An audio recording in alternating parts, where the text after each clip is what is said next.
देसी पकवान YouTube channel की तरफ से अपने तमाम व्यूवर्स और पूरे आलम इस्लाम को ईद उल अज़हा की खुशियाँ बहुत बहुत मुबारक हों।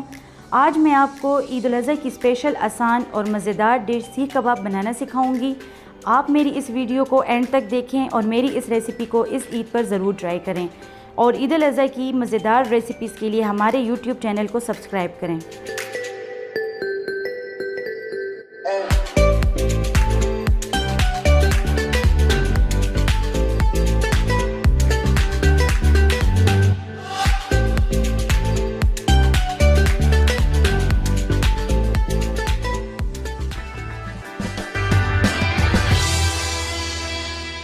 बिस्मिल्लाहिर्रहमानिर्रहीम। अस्सलाम वालेकुम।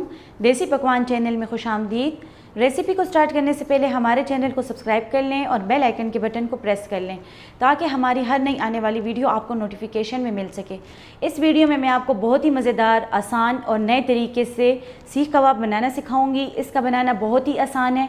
सीख कबाब बनाने के लिए जो हमें इंग्रेडिएंट्स चाहिए होंगे इनमें शामिल हैं।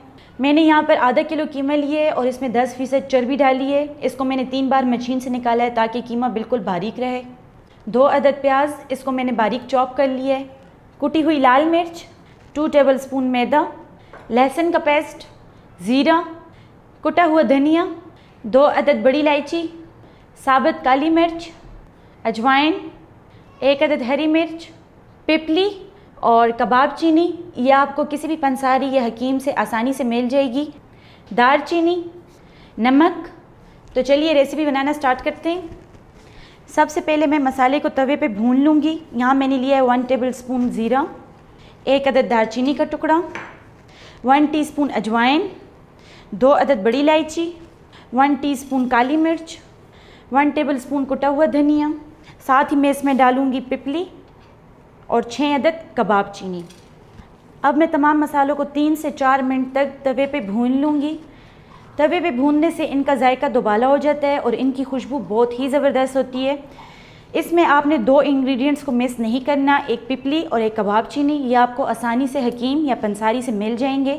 ये ऐसे इंग्रेडिएंट्स हैं जो कबाब में कबाब की खुशबू पैदा करते हैं और इसका जायका बहुत ही लाजवाब होता है। 3 मिनट भूनने के बाद मैं इसको एक प्लेट में निकाल लूँगी और ठंडा करने के लिए छोड़ दूँगी। मसाले को भूनने के बाद अब मैं यहाँ पर मैदे को भून लूँगी। 2 टेबलस्पून मैदा मैंने लिया है। मैदे को कबाब में मैं इसलिए शामिल करूँगी ताकि कबाब बहुत ज़्यादा सॉफ्ट बने और वो टूटे भी नहीं। और इसको मैं ब्राउन इसलिए कर रही हूँ ताकि इसमें एक जो हमक सी होती है वो ख़त्म हो जाए। मैदे को भी 3 मिनट भूनने के बाद मैं एक बर्तन में निकाल लूँगी।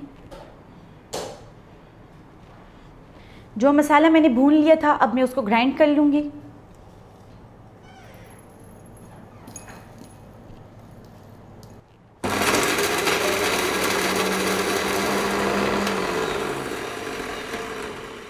मसाले को ग्राइंड करने के बाद मैं एक बर्तन में निकाल लूँगी। मसाले को आपने बिल्कुल पाउडर नहीं बनाना।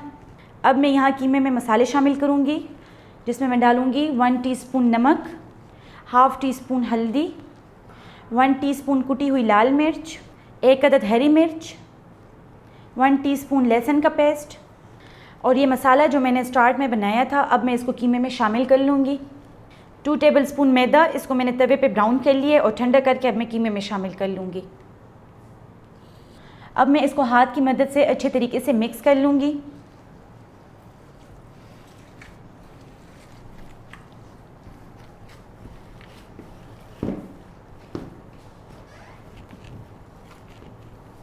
कीमे में मसाला शामिल करने के बाद अब मैं इसमें शामिल करूँगी प्याज, लेकिन उससे पहले मैं प्याज को अच्छे तरीके से निचोड़ लूँगी ताकि इसमें मौजूद पानी निकल जाए।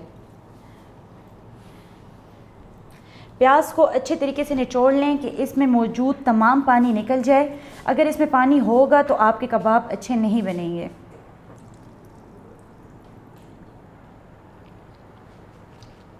प्याज डालने के बाद इसको मैं कीमे के साथ अच्छे तरीके से मिक्स कर लूँगी।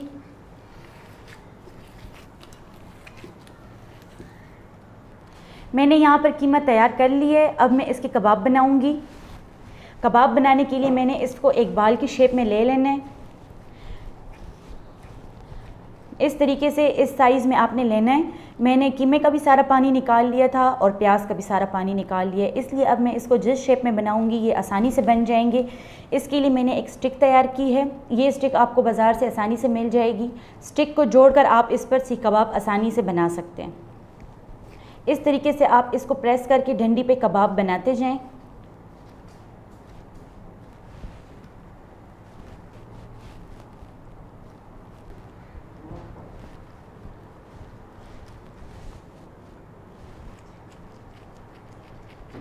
कबाब बनाने के बाद अब मैं इसको फ्राई करूँगी। फ्राई करने के लिए मैं यहाँ पर ऑयल लूँगी। इसको मैंने डीप फ्राई नहीं करना, इसको मैंने शैलो फ्राई करना है, इसलिए मैं यहाँ पर ऑयल थोड़ा कम ही लूँगी। ऑयल गर्म हो गया, ऑयल को मैंने ज़्यादा गर्म नहीं किया। अब मैं इसमें डालूँगी कबाब।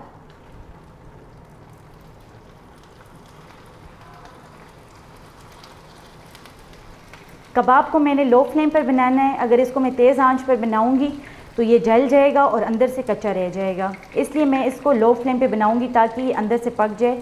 एक साइड से इसको आप 2 से ढाई मिनट दें ताकि ये अच्छी तरीके से एक साइड से पक जाए और फिर इसकी साइड चेंज कर लें।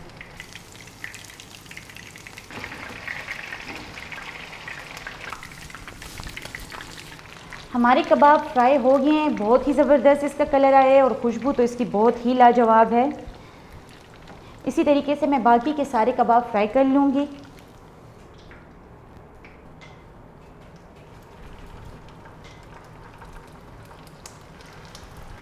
कबाब फ्राई करने के बाद इसको मैंने थोड़ी देर के लिए ठंडा किया ताकि इसकी स्टिक ठंडी हो जाए और मैं इसको आसानी से उतार सकूं। उतारने से पहले हम इसको पीछे की तरफ ज़रा सा प्रेस करेंगे और फिर एकदम से इसको निकाल लेंगे।